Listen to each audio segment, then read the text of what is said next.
Okay, Bismillahirrahmanirrahim. Assalamualaikum and a very good morning to all of you students. Thank you for joining the class today. Before we start, I would like to explain about test 1 and also quiz 1 and quiz 2. I have finished marking all the assessment, quiz 1, quiz 2 dan juga test 1. I am not satisfied with your results lah, with your you punya performance. Most of you scored very low marks in quiz 1, quiz 2 and also test. So I'm not sure what is the problem. So I will release the mark soon today, so you can take a look at your mark. We have already did quiz 1, quiz 2 and test 1, which is 6%, 6% and 15%. So altogether 27% lah yang kita dah buat assessment. So it's a huge mark, 27%. Nanti you boleh tengok setakat mana performance you untuk apa yang kita dah cover. Kita dah cover basically chapter 1 dan chapter 2, so we have 2 more chapters to go. I would like to ask your opinion, whether do you agree that we repeat quiz 1 and quiz 2? I will not repeat test 1 because the test is something bigger than quiz. So what I can do to improve your mark, if you agree, is to repeat quiz 1 and quiz 2. So do you agree to have another quiz 1 and quiz 2 so that you can improve your mark? Ataupun ada yang tak agree? Because kalau nak repeat, I want to repeat to all students, bukan hanya a few students sahaja yang buat. And then I will take the latest punya markah lah. I will exclude markah daripada quiz 1, quiz 2 sebelum ni. Kalau the new quiz ni you dapat markah lagi rendah daripada yang lama, I will take the new one. Saya tak akan ambil yang mana paling tinggi. So do you agree to repeat quiz 1 and quiz 2?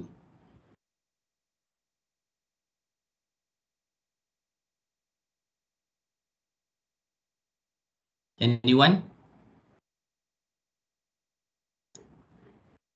Kalau tak ada respon, I assume that you do not want to repeat lah. So I will remain with the current mark lah.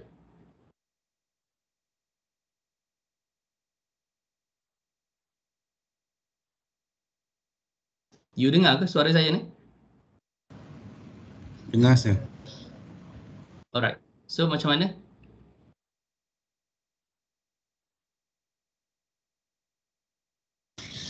Saya kebanyakan memang tak capai target ke, sir? Macam mana? Maksudnya kebanyakan markah rendah, saya. Total student ada 49. Kalau setakat ni 9 orang je lulus, 40 orang fail. Setakat yang kita dah buat ni. So based on 27 marks yang dah ada, 9 orang sahaja yang lulus, 40 orang semua fail. Based on markah sekarang lah. So that's why I'm asking whether you want to repeat the quiz or not, quiz 1 dan quiz 2. Kalau you tak nak repeat, it's okay lah, I will remain with the current markah. Repeat lah, sir. Saya lah yang majority, saya tak tahu. So you nak repeat ke tak nak? Saya nak repeat, sir. Nak repeat ke? Repeat, sir. Repeat, sir. Repeat, sir. Okay, so kalau based on beberapa feedback yang saya dengar, semua nak repeat. Tak apa, nanti saya akan buat sekali lagi survey dalam WhatsApp group.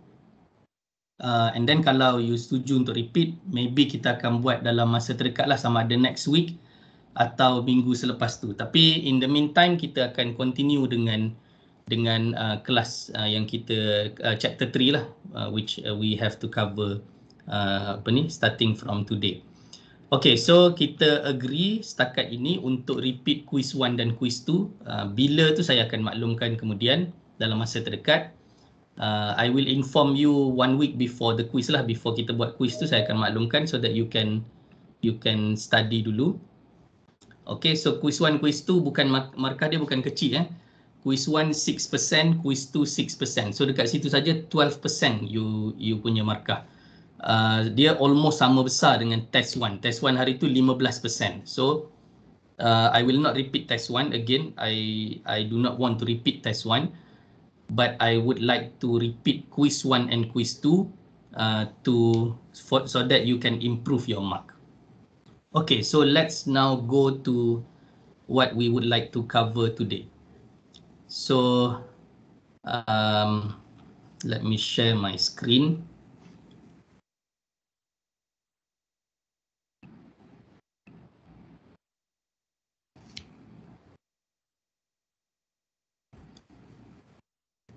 Okay, boleh nampak skrin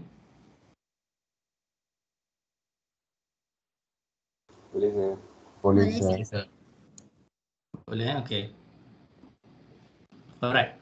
So kita dah masuk ke chapter 3 which is particle kinetics, work and energy.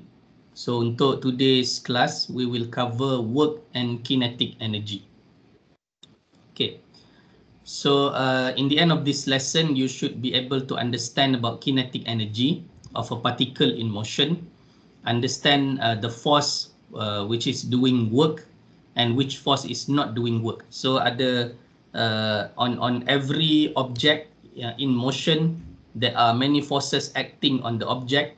Ada force yang buat kerja dan ada force yang tidak buat kerja. So we will see which force is doing work, which one is not doing work. Okay, and also we will try to calculate some examples lah on the work done on a particle in motion. Okay, so sekarang kita berada dalam particle kinetics, okay, where sebelum ni chapter 1 kita belajar tentang kinematics, which is the characteristic of the motion, velocity, acceleration. And then we go into particle kinetics bahagian yang pertama ataupun chapter 2 which is force and acceleration, where you are using the Newton's second law of motion, F equals to ma, untuk calculate force dan juga acceleration of a particle. And then this chapter ataupun chapter 3 we will learn about work and energy, masih lagi dalam division ataupun masih lagi di bawah particle kinetics. Okay, kita masih lagi bercakap tentang forces acting on the particle, dan di bawah work and energy ada a few subtopics. The first two we will cover today, which is kinetic energy. Simbol yang digunakan ialah T, okay, and then work ataupun work done, kerja yang dilakukan oleh force yang terlibat. We use the symbol U for work done. So these two, the first two subtopic we will try to cover today, and in the next class we will discuss about principle of work and energy, and after that power and efficiency and conservation of energy. So hopefully we should be able to finish this chapter in 2 or 3 weeks lah. Okay, by week 11 hopefully we will be able to finish work and energy chapter. So sekarang minggu ke-9, minggu depan minggu 10. Hopefully by next week ataupun the week after next week, week 11, kita akan selesai dengan chapter 3. Okay, kinetic energy. Saya rasa semua orang pernah dengar berkenaan kinetic energy. You have learned this in physics. Okay, kinetic energy is the energy an object has because of its motion. So apa sahaja objek, particle in motion yang sedang bergerak, dia akan ada kinetic energy. Okay, so if we want to accelerate an object, we must apply force. So apabila kita nak menggerakkan sesuatu objek, mesti kita apply force. Applying a force requires us to do work. Okay, apabila kita apply force kepada objek tersebut, kita mesti melakukan kerja. After work has been done, energy is transferred to the object. Okay, apabila kerja telah dibuat, energy akan ditransfer kepada objek tersebut, and the object will be moving with a new constant speed. So apabila energy tadi, kinetic energy ataupun energy daripada force tadi telah ditransfer kepada objek tersebut, objek akan mula bergerak. So itu maksud kinetic energy ataupun apa yang berlaku apabila force di-apply kepada objek dan akhirnya objek itu bergerak disebabkan force yang diberi. So the energy transferred is known as kinetic energy. Okay, and it depends on the mass and speed achieved. Okay, so siapa masih ingat apa formula untuk calculate kinetic energy? You have learned this in physics. Anyone can remember what is the formula untuk calculate kinetic energy? What is the formula? Kinetic energy sama dengan apa? Dekat sini dia dah ditulis, dah diberitahu kinetic energy depends on the mass, depends on the mass and the speed. Okay, kinetic energy depends on the mass and speed. Jadi macam mana kita nak calculate kinetic energy? 1/2 mv square. Exactly, 1/2 mv square. So T, kinetic energy, tadi saya dah bagi tahu, we will use the symbol T for kinetic energy in dynamics. So the formula to calculate kinetic energy is 1/2 darab dengan mass darab dengan velocity square ataupun speed ni lah. So that's why dia tulis dekat sini kinetic energy depends on mass and speed.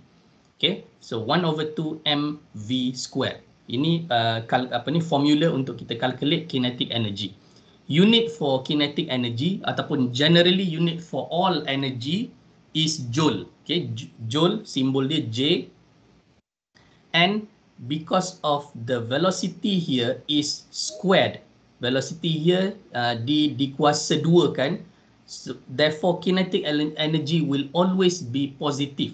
Tak mungkin kinetic energy ini akan jadi negatif sebab mass ni sentiasa positif. There is no such thing as negative mass, dan velocity ni boleh jadi positif, boleh jadi negatif disebabkan direction. Remember, velocity is a vector quantity yang ada magnitude dan arah dan direction. So if the velocity is in negative direction, dia akan jadi negative velocity. Tapi disebabkan kita kuasa 2 kan dia, regardless whether velocity is positive or negative, dia akan jadi positif because of the kuasa 2 dekat sini. Therefore, kinetic energy is always positive regardless of the direction of motion of the particle. So particle tu bergerak ke kanan ke, bergerak ke kiri, bergerak ke atas, bergerak ke bawah, doesn't matter, kinetic energy will always be positive. Okay. Alright. Any question about kinetic energy? So itu sahaja yang you perlu tahu, and I hope you can remember this simple formula. Kinetic energy is 1/2 mv square. Ada apa-apa soalan yang you nak tanya tentang kinetic energy sebelum kita move ke work done? Do you have any question?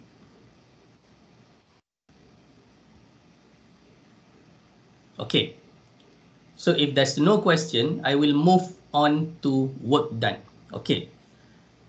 On an object ataupun on a particle, there are many forces yang boleh bertindak ke atas sesuatu particle. So let's look at the work done of a constant force dulu. Okay. What is a work done by a force? Before we go to the work done by a constant force, let's read the definition of work done. Apa yang dikatakan sebagai work done ini? So, a force F will do work on a particle only when the particle undergoes displacement in the same direction of the force. Okay. Bila sesuatu objek itu bergerak, akan ada banyak force yang bertindak pada objek tersebut.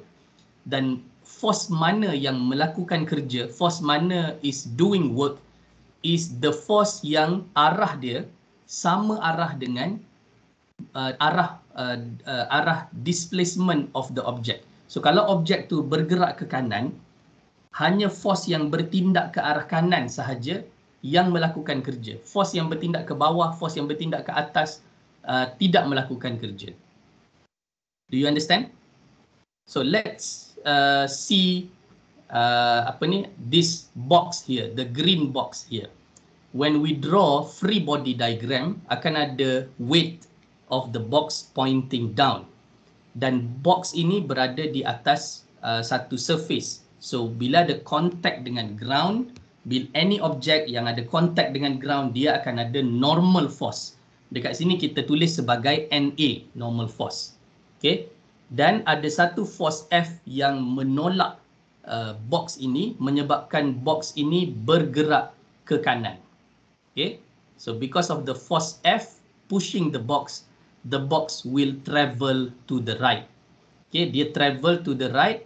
So the question is, which force are doing work? Sekarang ni pada objek ini ada 3 force. So anyone can respond. Force mana yang melakukan kerja based on the definition yang warna biru ini?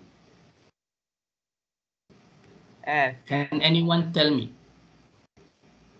Sorry, semula? Force F. Force F, okay. You kata force F melakukan kerja. Force F is doing work. What about mg and na? No work. No work done. Okay. Kenapa macam tu? Okay, let's see. The displacement ni pergerakan ataupun sesaran objek ini.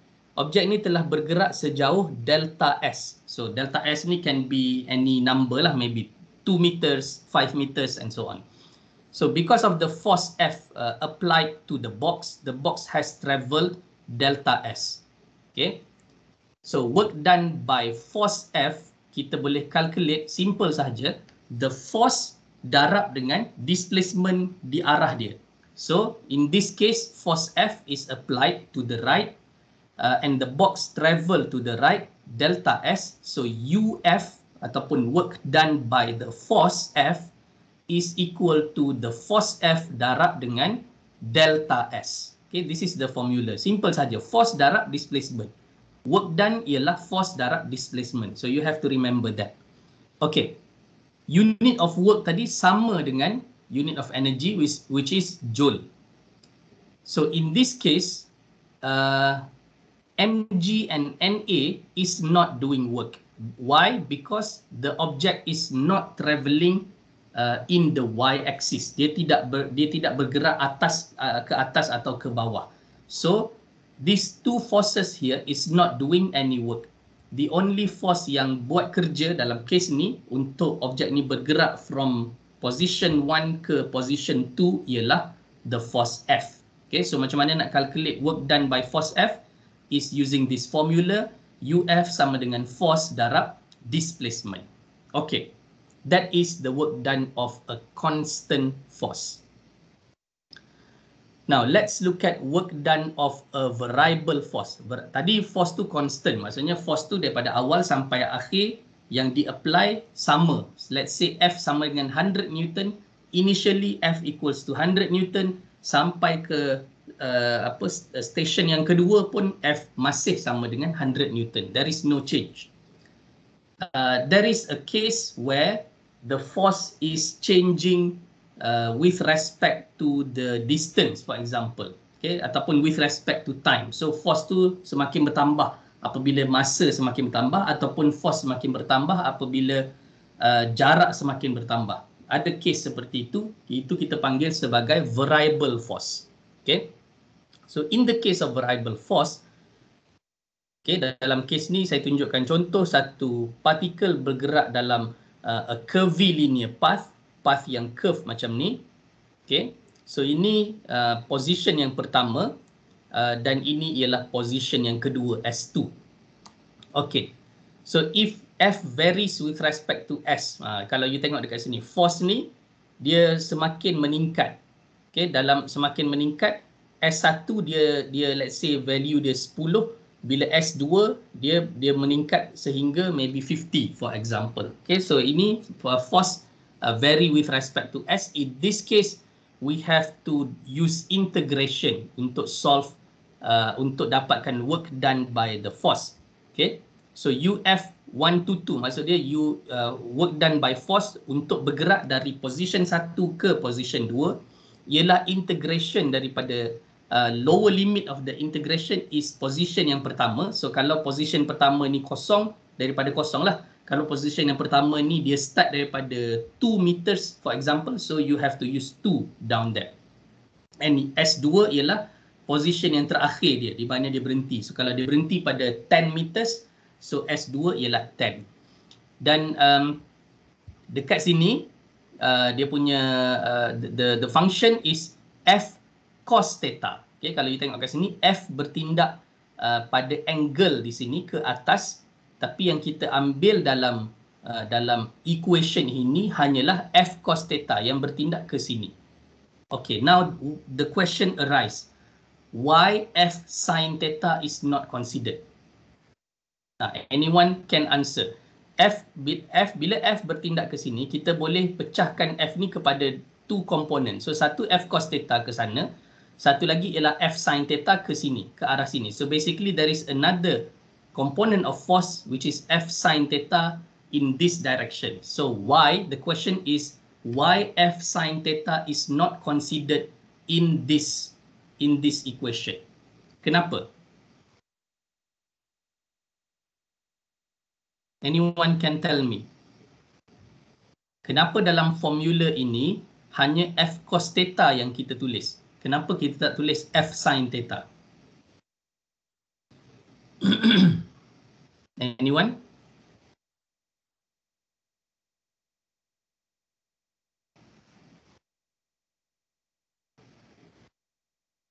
No respon? Tak tahu ke apa? Always Tahu sir. Tak tahu? Okey. Kalau you tengok definition tadi, work done berlaku apabila force bertindak di arah pergerakan. So partikel ini bergerak mengikut line hitam ni. So yang F sin theta bertindak ke atas. Jadi itulah reason dia, sama macam tadi, sama macam slide yang sebelum ni. Work done hanya pada force yang bertindak pada partikel ni displace in the same direction as displacement. So dalam case ini F sin theta ini bukan di arah yang sama dengan displacement. Displacement ialah ke arah F cos theta.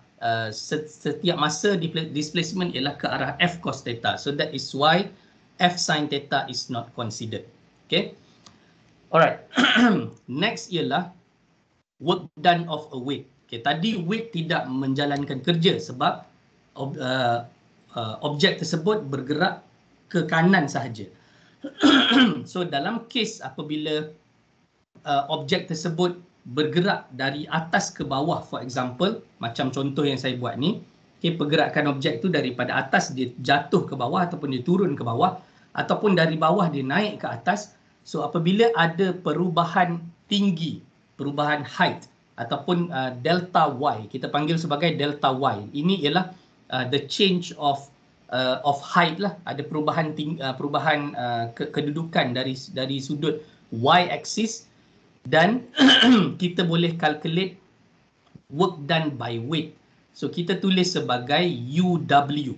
Okay, work done by weight, which is UW sama dengan minus W times delta Y. So remember dekat sini ada simbol minus. Okay, ini yang beza dia dengan work done by weight tadi, work done by force tadi. Work done by force tadi F darab delta S, force kali displacement. Tetapi untuk work done by weight ini ada simbol negatif di depan. So negative weight multiply with delta Y. Delta Y ni change of height. Berapa banyak perubahan tinggi yang berlaku. Okay. So dalam kes ini, if the particle move downwards. Kalau partikel tu ataupun kalau objek bergerak ke bawah, delta Y ni akan jadi negatif. So kalau sini negatif, depan ni negatif, so dia akan jadi negatif-negatif, dia jadi positif. Therefore, UW akan jadi positif kalau objek tu bergerak dari atas ke bawah. Okay, kalau dari atas ke bawah, kalau objek tu turun ke bawah, work done by weight is positif.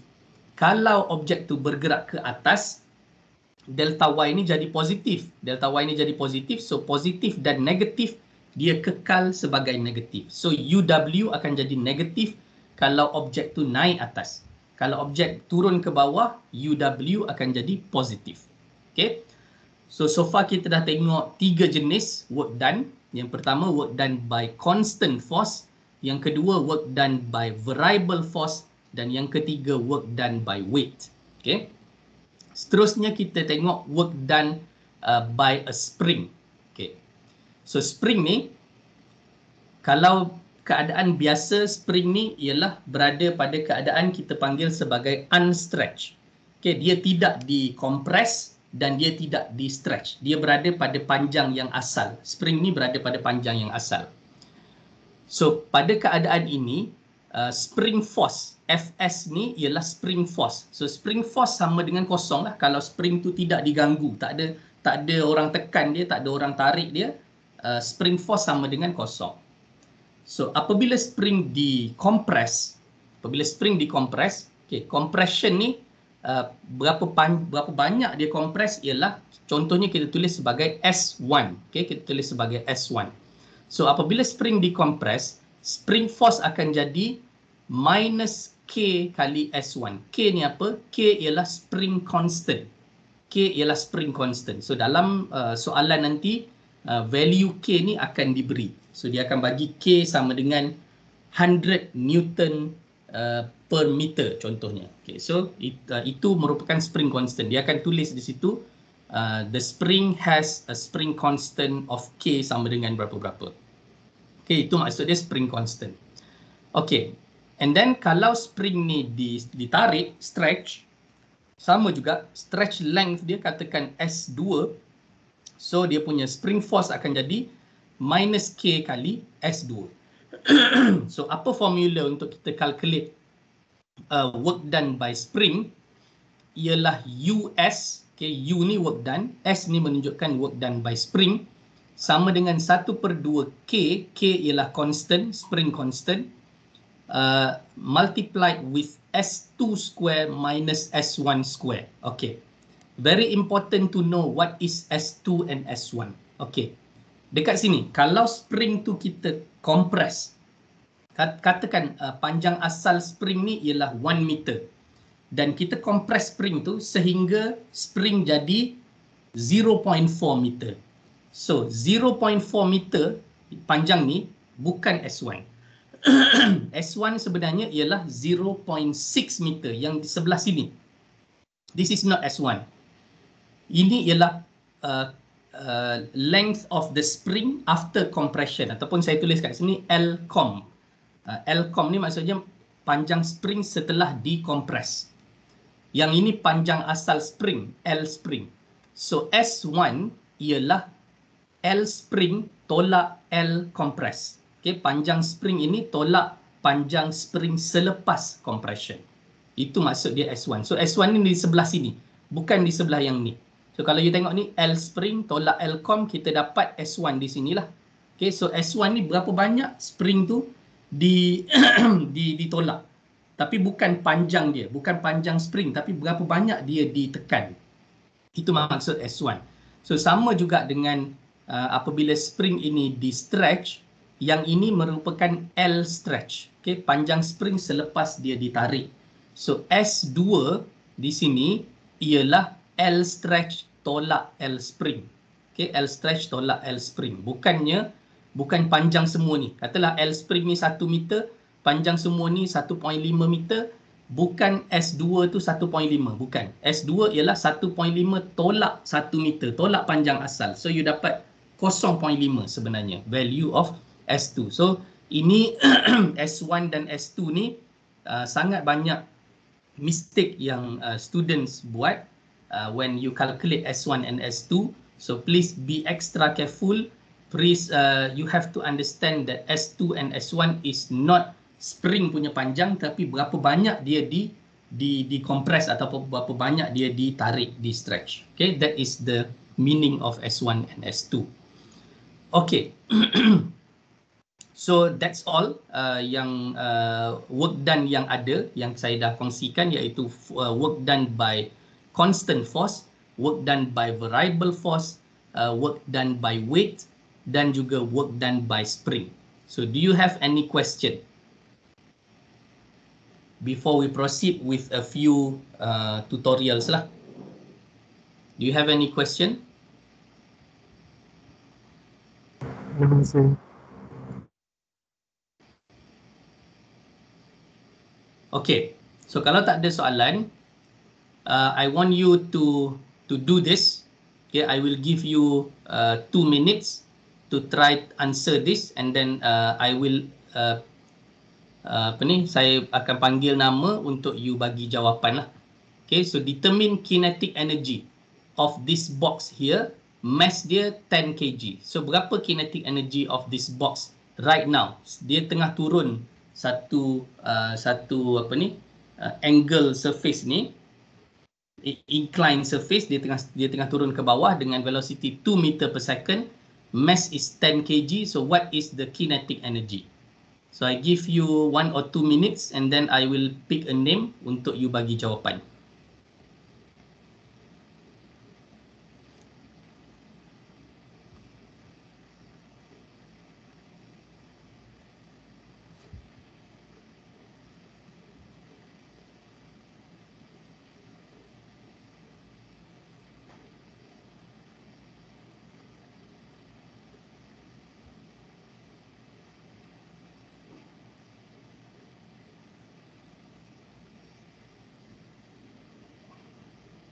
Okay, dah siap?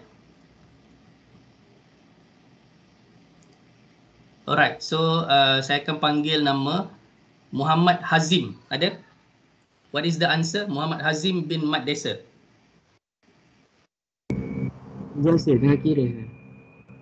Tengah kira.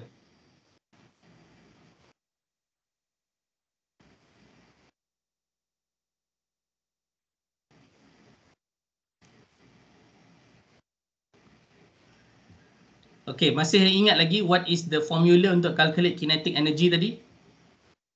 1/2 mv square. Okay, 1/2 mv square. So apa jawapan dia, Hazim?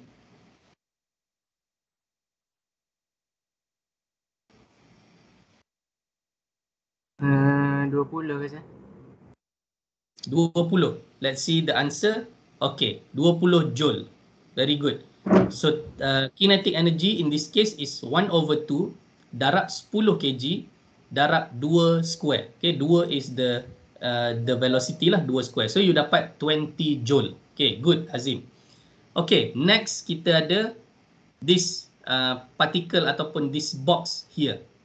Okay, dia move pada curvilinear curve punya ni path. Okay, speed dia ataupun velocity dia ialah 6 meter per second pada masa ini. Mass dia masih lagi 10 kg. So please calculate the kinetic energy.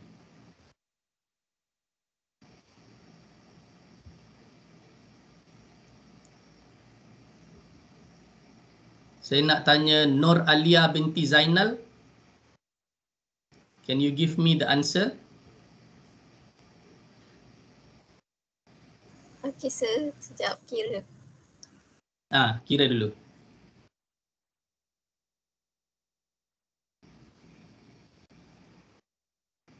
Formula dia sama saja, 1/2 mv square.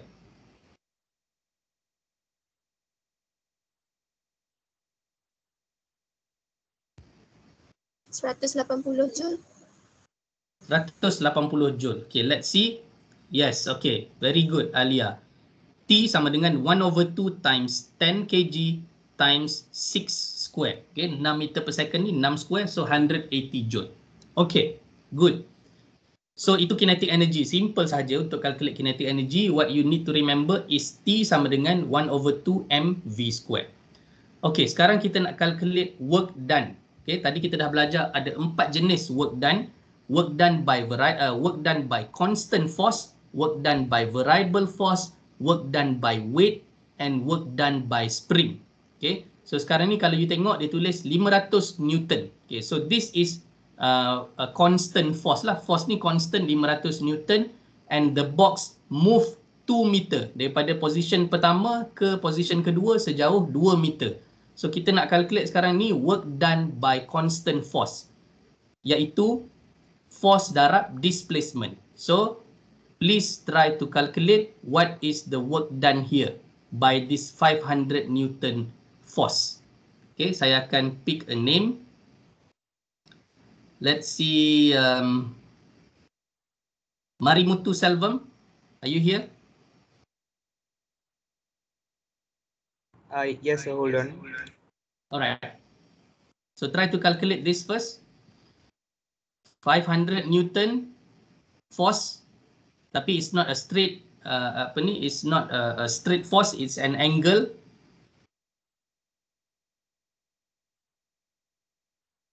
And the box moved 2 meters. So what would be the work done here?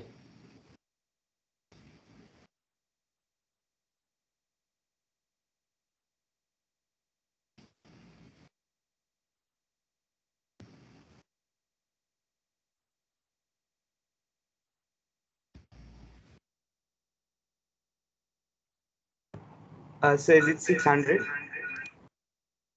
100. Let's see. 600. You punya answer tadi apa? 600. Marimutu? Yes, sir. 600. Okay, good. So macam mana buat ni? You have to you have to pecahkan ke komponen. So because of this 500 Newton is at angle, you boleh pecahkan kepada dua komponen in x-axis dan you pecahkan kepada satu lagi komponen in y-axis. Okay, so komponen mana yang buat kerja, komponen mana tak buat kerja. In this case tadi kita dah bagi tahu yang ke arah motion dia buat kerja. So this one is doing work sebab dia arah dia sama dengan arah travel. While this one is not doing any work because dia bertindak ke bawah. Okay, dia bertindak ke bawah. So yang buat kerja hanya 500 Newton component in this direction. So apa component in this direction? You have to use this small triangle dekat sinilah untuk dapatkan dia punya force dekat sini. So it will be 3/5 darab 500. Okay, so this one 3/5 darab 500 is the component in x-axis, whereas the component in y-axis is 4/5 multiplied with 500. So you dah dapat ini 3/5 darab 500 multiply dengan distance travel. So this is delta S tadilah yang saya dah tunjuk dalam slide. This is equal to delta S, which is 2 meter here. Okay, so work done you dapat dekat sini 600 joule. Okay, good. Next, let's see what is work done by this force. Okay, box ni travel ke kanan juga 2 meter and ada satu force 98.1 Newton acting downwards. So what will be the work done here? Let's see. Siapa saya nak panggil? Raja Nur Maisarah. Ada? Ada sir, tengah kira jap. Okay, what is work done here by this force? 98.1 Newton acting downwards and the box is moving to the right. The box is traveling to the right. The force is acting downwards. So what is the U here? What is the work done?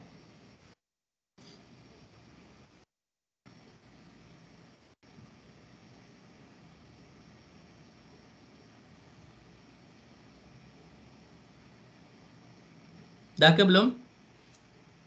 Belum sir, kejap.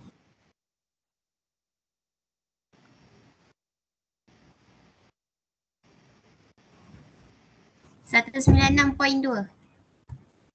196.2. Macam mana you kira?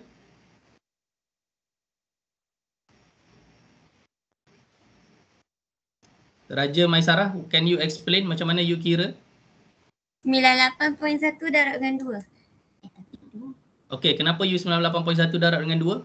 Sebab 98.1 tu word yang bertindak. Okay, jawapan saya kosong. Kenapa jawapan saya kosong? Oh. Because the force is acting vertically, but the box is moving horizontally. It is not Yes. moving together with the force. Yes. Okay, thank you. Siapa tadi? Sukanya Nair. Okay, betul. So Raja Maisarah, please read balik, baca balik definition of work done. Work done tadi saya beritahu dia hanya berlaku apabila force yang di-apply arah dia sama dengan arah travel. So sekarang ni kalau saya sekejap saya change to pen. Okay, saya dah lukis kat sini arah box ni travel ke kanan, whereas arah force ini ke bawah. Dia tak sama arah. So apabila arah dia tak sama, this force here is not doing any work. So therefore work done dia kosong lah. Okay, boleh faham Maisarah? Okay sir. Alright, so tak ada work done yang dibuat oleh 98.1 Newton force ini because the box is travelling to the right. No work done. Okay, next. Okay, saya dah tulis ini, no work done, force applied is not in the direction of motion. Okay, dia tak sama arah dengan arah motion. Alright. Okay, now let's look at this one. F equals to 6s square. Okay, yang ni ialah variable force. Variable force. Okay, let's pick one person from here.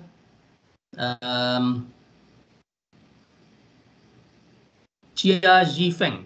Ada? Ada, sir. Alright, Chia. Yeah. So can you give me the answer here? F is 6s square. The box travel 2 meters to the right. So what would be the work done by this force? It's a variable force. 48 joule. 48 joule. Let's see. The answer is 16 joule. Okay, so because here is 0, dan dia bergerak ke 2, so you have to use integration. The lower limit is 0 to 2 meters. 6s square is the function. Okay, so when you integrate, you will get you will get apa ni? 6s to the power of 3 divided by 3. Betul tak? Is it? Yes, yes, sir. 6s to the power of 3 divided by 3. So you dapat 2s. Dia jadi 2s to the power of 3. Okay, 2s to the power of 3. And then you gantikanlah. Sebab tu dia dapat sini 2 times 2 to the power of 3. So the answer will be 16 joule. Okay, yang ni bila ada variable force, you have to use integration lah. So please, kalau you masih tak confident dengan integration, dengan differentiation, please go back to your calculus and belajar balik. Okay, sometimes you have to use integration ataupun differentiation dalam dynamics. Alright. Okay. How about this one? Okay, let me pick a person. Let's see. Okay, siapa yang kita nak ambil? Baihaqi. Baihaqi ada? Ada, sir. Okay, Baihaqi boleh tolong calculate ni. Ada satu force 100 Newton downwards dan box ni travel, saya ingat box ni travel ke arah ini. Yang macam arrow yang saya lukis ni 2 meters juga dia travel. Okay, dia travel ke arah sini. Whereas the force is acting straight downwards. So what do you have to do here?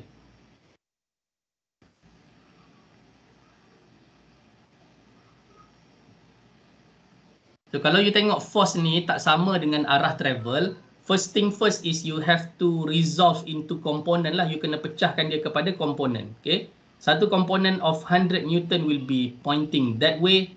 Satu lagi komponen will be pointing this way. Okay, so from here, yang hitam ni tak payah tengok dah. Just tengok yang merah ni sahaja. So you can identify force mana sebenarnya yang buat kerja. Force mana yang doing work. Force yang bertindak sama arah dengan motion sahaja yang buat kerja. So what is the value of that force? Then you multiply with the distance travel which is 2 meter. Okay. Apa jawapan dia, Baihaqi?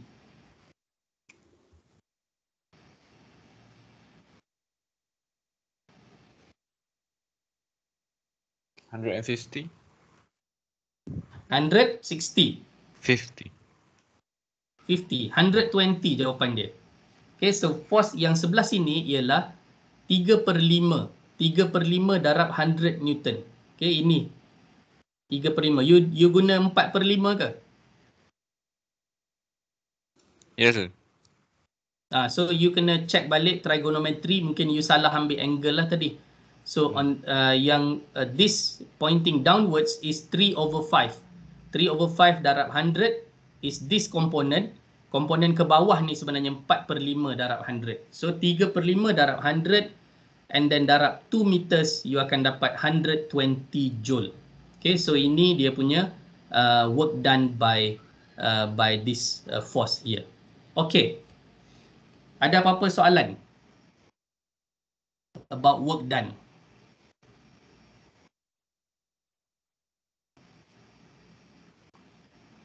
Okay, kalau tak ada, let's try to do this.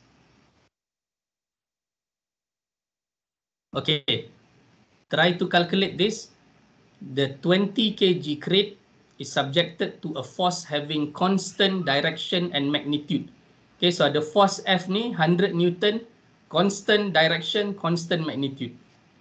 So ini constant force lah. Starting from S sama dengan 15 meters.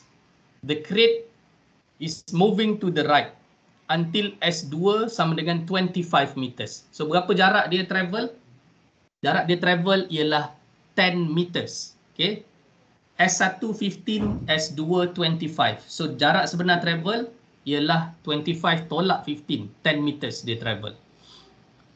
Lepas tu dia bagi coefficient of friction between the crate and the ground is 0.25. Determine total work done. Berapa work done secara in total? Okay, in total. Okay, so let's try to do this. I will share another screen. Wait, so saya boleh conteng sikit. Let me share another screen.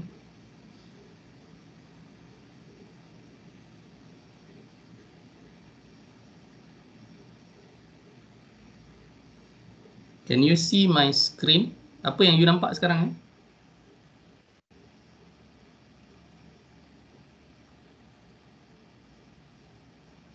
Nampak, sir. Nampak apa? Nampak soalan tak? Nampak. Okay.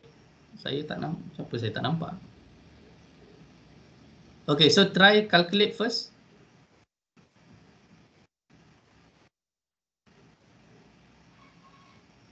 Please try to calculate. Okay, let me pick a name and I want to know what are the forces acting on this box. Let's see.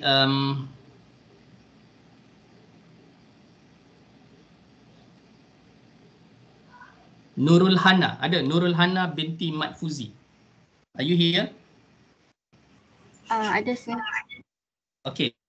So sekarang ni ada satu box. Saya nak you bagi tahu saya apa force yang bertindak pada box ni so that kita boleh lukis free body diagram.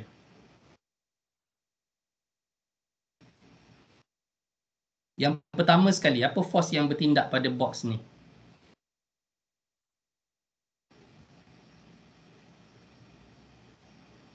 Weight normal and Okay, force. weight.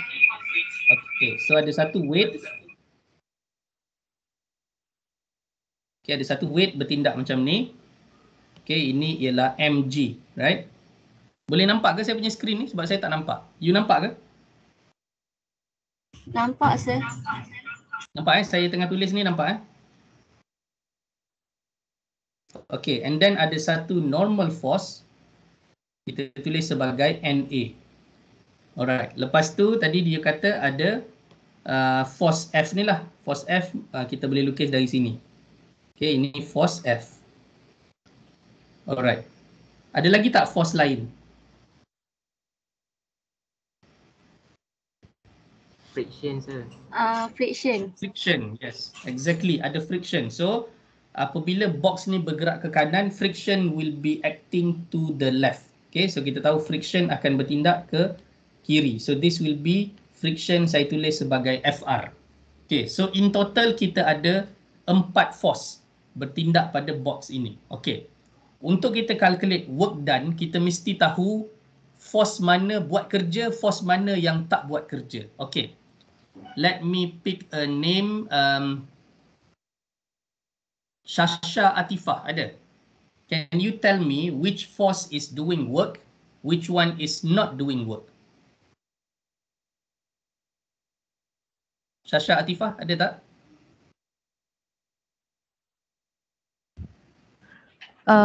Friction force. Friction buat kerja ke tak buat kerja? Buat kerja. Okay, friction buat kerja. Lagi? Force. Force F. Force buat kerja. Yes. Okay, tadi saya lupa. Force F ni kita kena pecahkan dulu kepada komponen. Okay, so let's pecahkan force ini ke komponen. Satu dia akan pergi ke atas, satu lagi dia akan ke kanan. Okay, so macam ni. Okay, force yang ke kanan ini ialah F cos 30 degrees. Okay, sebab dia bagi 30 degrees. Yang ke atas ialah F sin 30 degrees. Okay, sekarang ni Sasha, yang mana satu yang buat kerja tadi semula? FR, friction buat kerja. Yang force F ni yang mana satu yang buat kerja? F cos 30 degrees ke F sin 30 degrees? F cos 30 degrees. Okay, F cos 30 degrees buat kerja. So yang lain ni semua tak buat kerja kan? Tak. Alright, because dia bertindak dalam Y axis. Okay, kalau kita lukis axis kita, X axis and Y axis like this, the motion is in X axis. So apa sahaja force dalam Y axis tidak buat kerja. So this one is not doing work, mg tak buat kerja, NA normal force pun tak buat kerja. Okay, so bila kita dah identify force mana yang buat kerja, senang untuk kita buat calculation. So kita hanya fokus kepada friction dan juga F cos 30 sahaja. Okay, now let's start with F cos 30. So macam mana kita nak calculate F cos 30 punya force?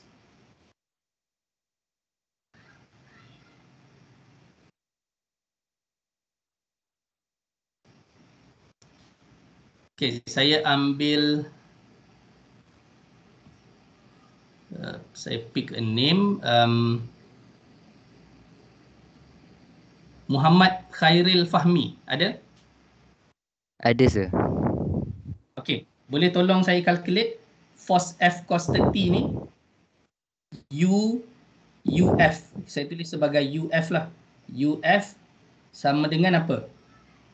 Untuk F cos 30.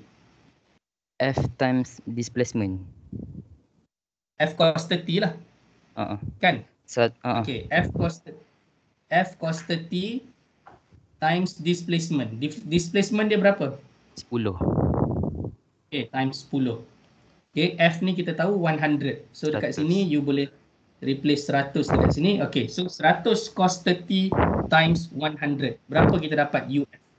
866.1 joule.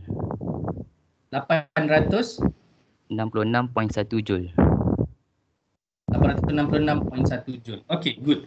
So ini UF untuk F cos 30. Okay, sekarang kita pergi kepada friction. Okay, kita pergi kepada friction. Apa formula untuk calculate friction? Saya ambil, siapa yang belum? Najwa Insyirah ada?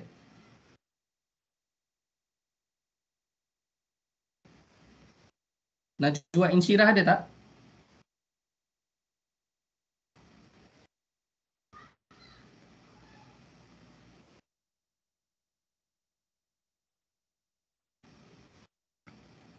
Tak ada? Okay, let's see. Tan Jun Shun ada? Ada, sir. Alright, Tan. So what is the formula to calculate friction? N times mu K. Okay. Friction is mu K, which is given, times NA, the normal force. So from the information that you have now, can you calculate friction or not? Yes. Yes, are you sure? Do you have the value of NA?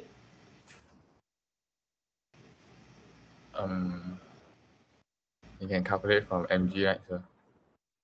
Alright, good. Okay, sekarang ni kita betul apa yang Tan bagi tahu, tapi let me explain first. We don't have the value of NA. So basically bila kita nak calculate UFR ataupun work done by friction is basically sama dengan friction darab dengan delta S lah, which is 10. Tapi the problem is we don't have the value of FR, friction, because kita tak boleh nak calculate friction, kita tak ada NA. So apa kita perlu buat is we go back to chapter 2 punya ni, what we have learned in chapter 2, F equals to MA. So kita tengok pada Y axis. So total Fy sama dengan MA, tapi there is no motion in Y axis. Box ini tidak bergerak atas atau bawah. So total Fy sama dengan kosong because there is no motion in Y axis. So bila you ada relationship ini, total Fy sama dengan kosong, you can have NA plus F sin 30, okay, F sin 30 degrees, this is also in Y axis, minus mg is equal to 0.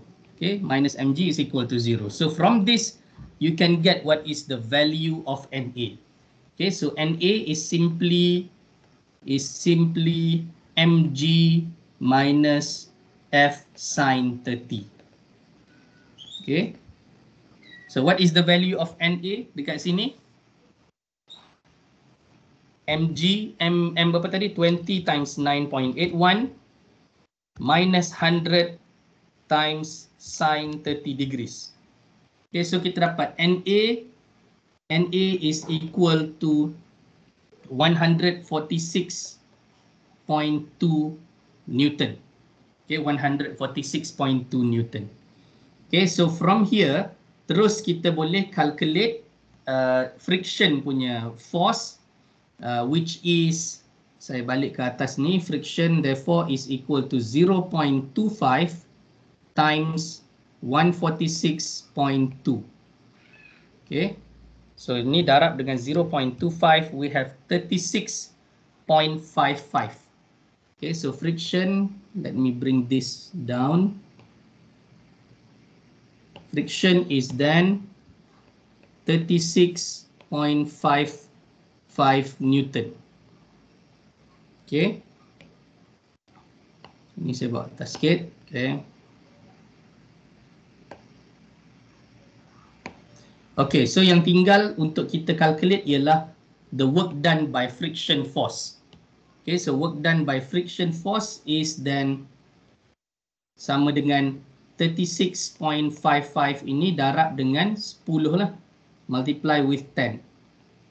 So you akan dapat 365.5.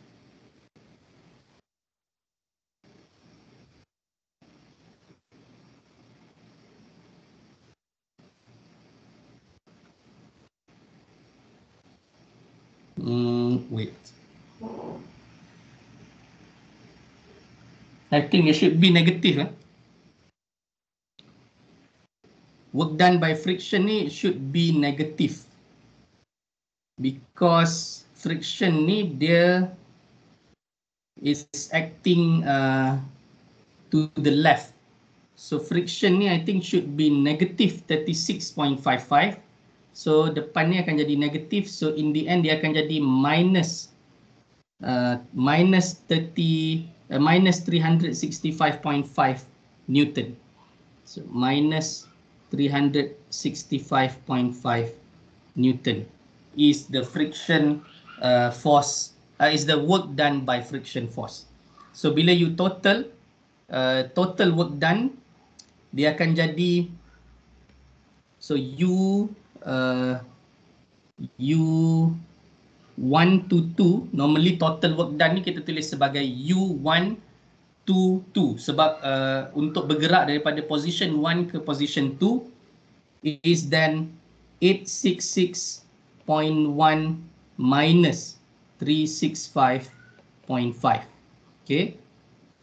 So dekat sini kita boleh calculate lah 866.1 minus 365. 866.1 minus 365.5 is 500.6 joule. So this will be the total work done by the friction force as well as the force F. Okay. You have any question?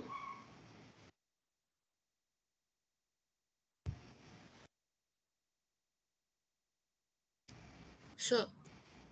Yeah. Yang work done for the friction bukan negative 365.5 joule ke? Negatif lah.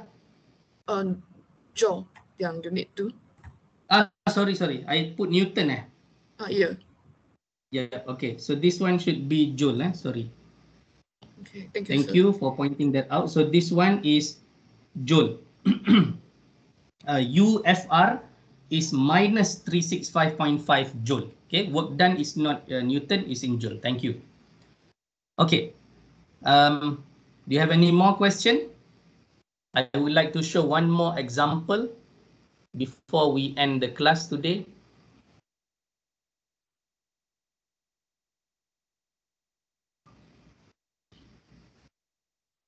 Okay.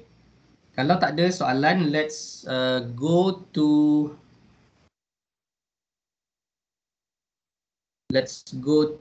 this example.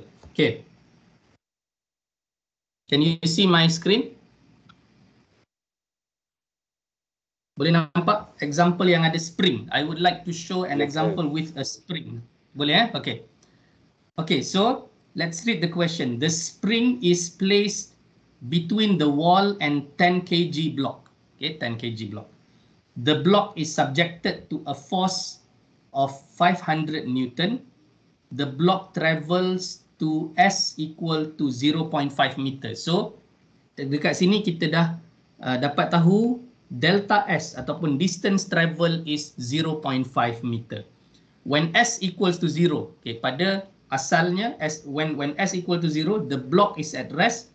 The spring is uncompressed. Okay, the spring is not compressed when S equal to 0. Okay, and the contact surface is smooth, which means no friction. Okay, bila dia kata the contact surface is smooth, it means no friction. That's why kalau you tengok coefficient of friction dia tak bagi dalam soalan ini, because when it says the surface is smooth, it means no friction.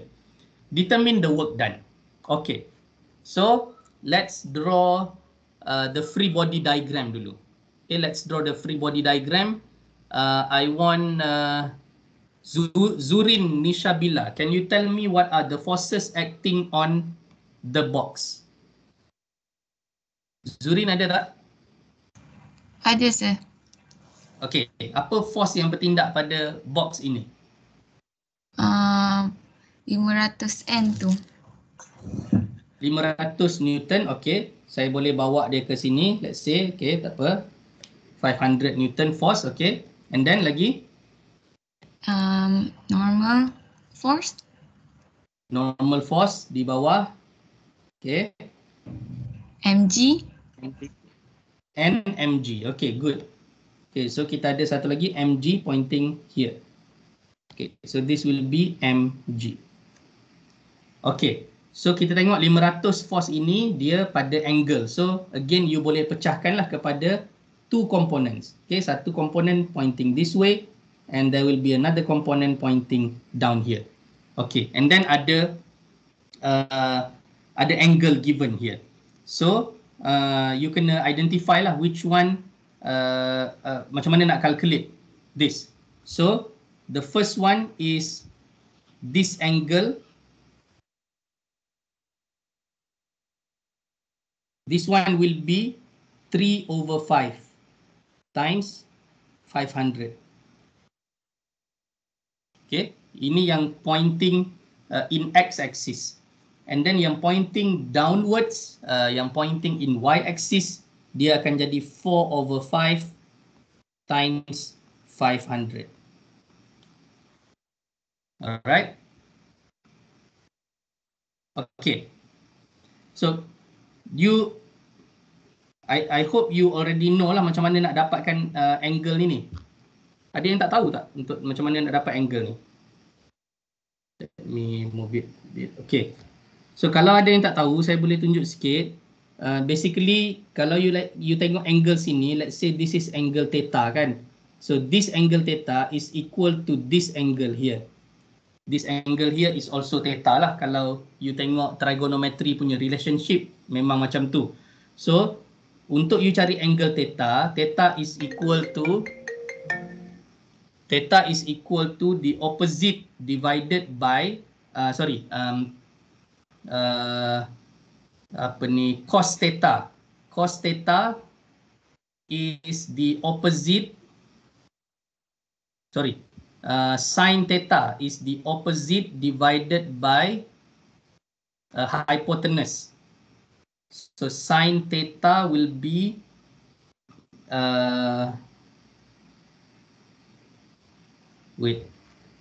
sin theta is the opposite divided by hypotenuse is 3/5.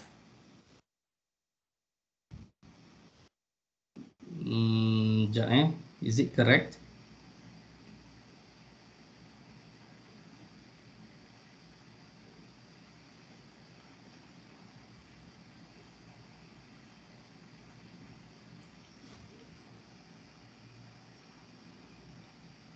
It should be 3/5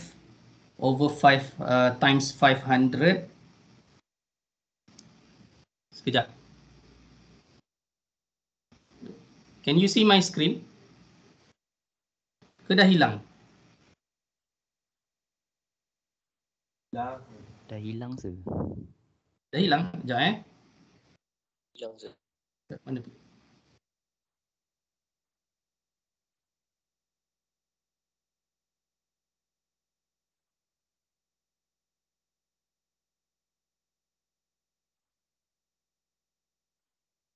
Sekejap.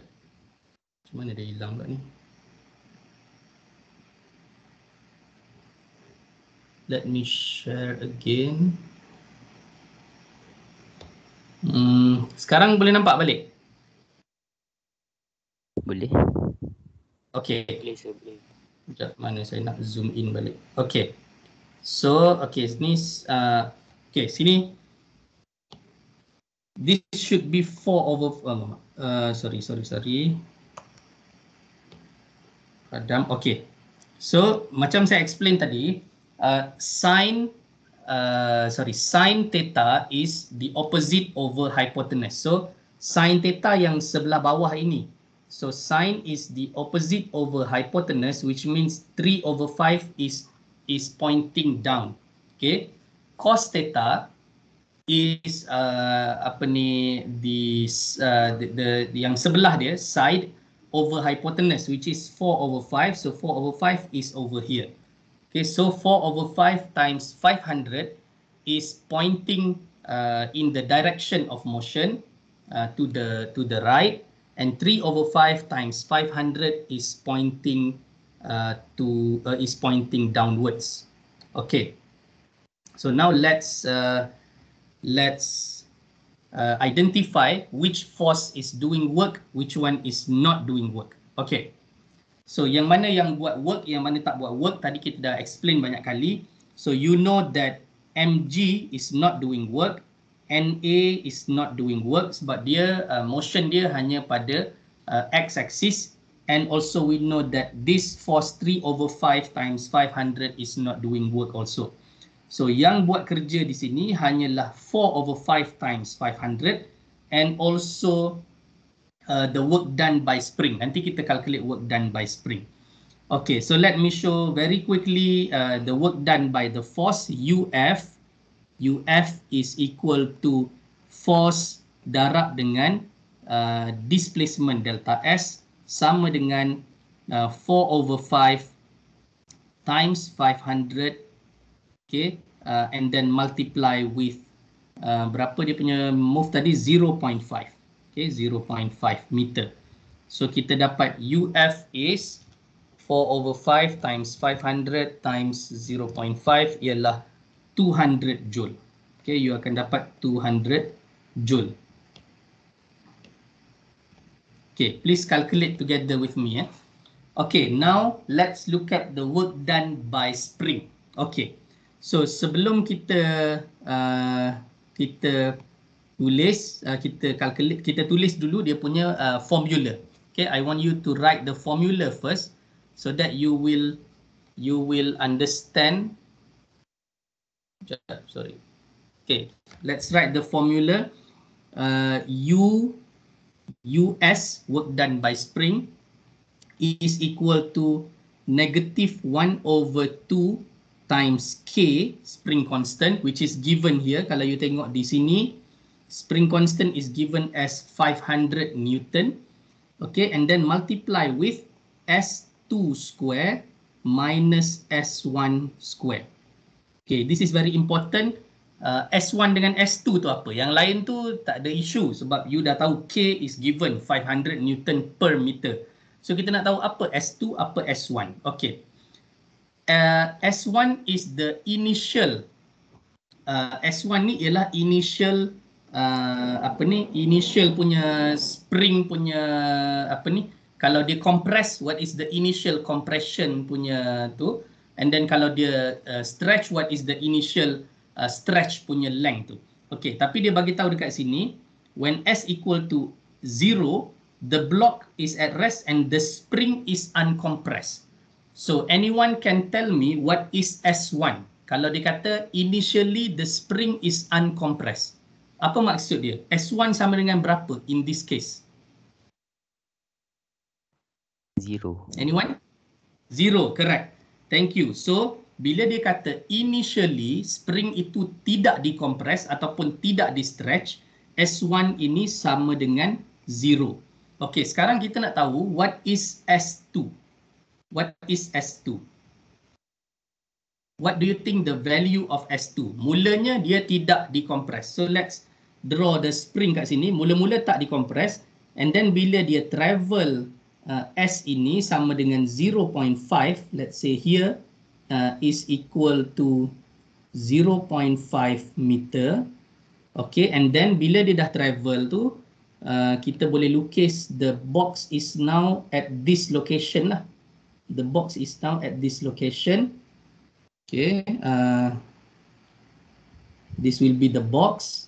Okay, and if you draw the spring sekarang ni dia dah compress kat sini. Okay, so what is the value of S2? Daripada asalnya spring tu tidak dikompres, box tu bergerak 0.5, spring tu jadi compress. So S2 sebenarnya sama dengan 0.5 lah. Sama dengan 0.5 jugalah. S2 is sama dengan 0.5. Okay, so sebenarnya kalau you draw the spring, let's say this is the spring initially uncompressed, and then the box move 0.5, the spring is now compressed. So distance here, this will be the S2. This will be S2, which is 0.5 lah. Sama jarak dengan pergerakan box tersebut. So S2 in this case sama dengan distance travel by the box, which is 0.5. So bila kita calculate here, US sama dengan -1/2 times 500, K ialah 500 Newton per meter, S2 square is 0.5 square minus 0. Okay, S1 is 0. Okay, so what do you have here? Spring punya work done by spring ni normally the value is negative lah. So you have minus 62.5 joule. Okay, minus 62.5 joule. Therefore, the total work done. Okay, so when you calculate the total work done, which is U1 to 2, is equal to 200 minus 62.5. So will be equal to 200 minus 62.5 is 137.5 joule. Alright, so this will be the total work done in this case lah. Okay, do you have any question? Any question before we conclude the class for today? Ada apa-apa soalan?